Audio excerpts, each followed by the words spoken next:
ሰላም፣ ዛሬ የምንነጋገረው በጣም ለየት ያለና አዝናኝ ስለሆነ ጉዳይ ነው። ኮከባችን ስለ ባህሪያችን ብቻ ሳይሆን ስለ አመጋገባችንና ስለ ጤናችን ምን ይላል? ብዙዎቻችሁ ኮከብን ከፍራፍሬ ጋር ሲያያዝ አይታችሁ ሊሆን ይችላል።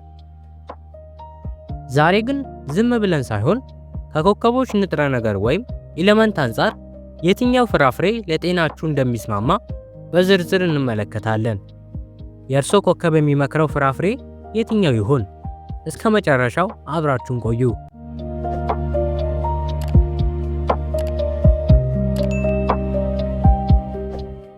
አንደኛ፣ የእሳት ኮከቦች ኤሪስ፣ ሊዮና ሳጂታሪየስ። ሙቀትን የሚቀንሱ የእሳት ኮከብ ባለቤቶች በተፈጥሯቸው ከፍተኛ ጉልበት ያላቸውና ቶሎ የሚሞቁ ናቸው። ስለዚህ ሰውነታቸውን የሚያቀዘቅዙና የውሃ መጠን ያላቸው ፍራፍሬዎች ይስማማቸዋል። ተስማሚ ፍራፍሬ ሐብሐብና ብርቱካን። ሐብሐብ ሰውነታቸውን ከውስጥ ያቀዘቅዛል። ብርቱካን ደግሞ ለሚያቃጥሉት ከፍተኛ ካሎሪ የቫይታሚን ሲ ድጋፍ ይሰጣቸዋል። የጤና ምክር፣ እነዚህ ሰዎች ለራስ ምታት ተጋላጭ ስለሆኑ ውሃ በብዛት መጠጣትና ቀዝቃዛ ፍራፍሬዎችን ማዘውተር አለባቸው።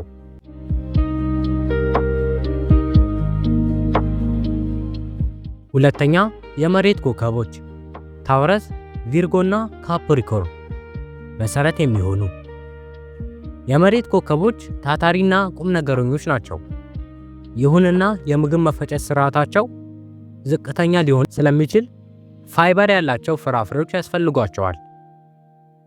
ተስማሚ ፍራፍሬ ፖም ወይም አፕልና ፒር። ፖም ልክ እንደነሱ ጽኑ ፍራፍሬ ነው።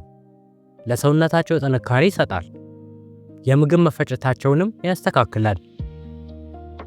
የጤና ምክር፣ እነዚህ ሰዎች ለክብደት መጨመር ተጋላጭ ሊሆኑ ስለሚችሉ ከጣፋጭ ምግቦች ይልቅ እነዚህን ፍራፍሬዎች መምረጥ አለባቸው።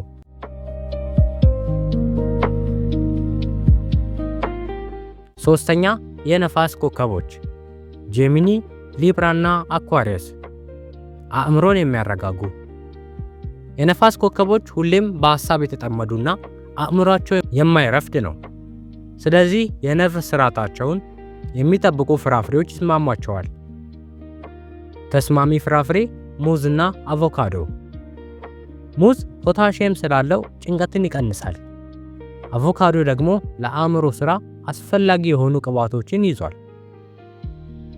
የጤና ምክር፣ እነዚህ ሰዎች ቶሎ የመጨነቅና እንቅልፍ የማጣት ችግር ሊኖርባቸው ስለሚችል አእምሮን የሚያረጋጉ ምግቦች ላይ ትኩረት ማድረግ አለባቸው።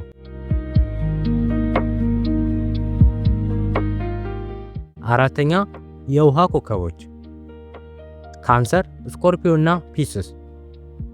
ስሜትን የሚያመጣጥኑ የውሃ ኮከቦች በጣም ስሜታዊና ለሰውነታቸው ፈሳሽ መጠን ጥንቁቅ መሆን ያለባቸው ናቸው። ተስማሚ ፍራፍሬ እንጆሪና ወይን። እነዚህ ፍራፍሬዎች የሰውነትን መርዛማ ነገሮች ለማጽዳት በጣም ጎበዝ ናቸው። ከስሜታቸው ጋር የሚሄድ ጣፋጭ ባህሪም አላቸው። የጤና ምክር፣ እነዚህ ሰዎች በሰውነታቸው ውስጥ ውሃ የመቋጠር ባህሪ ሊኖራቸው ስለሚችል ጨው መቀነስና እነዚህን ፍራፍሬዎች ማዘውተር አለባቸው።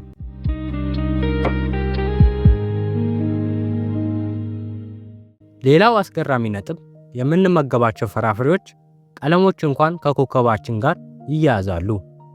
ለምሳሌ ቀይ ቀለም ያላቸው ፍራፍሬዎች ለድፍረት፣ አረንጓዴዎች ደግሞ ለሰላምና ለጤና ይረዳሉ።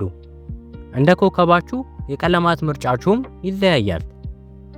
እንግዲህ ለዛሬ ያዘጋጀነው የኮከብና የፍራፍሬ ግንኙነት ይህንን ይመስላል። የእናንተ ኮከብ የትኛው ነው?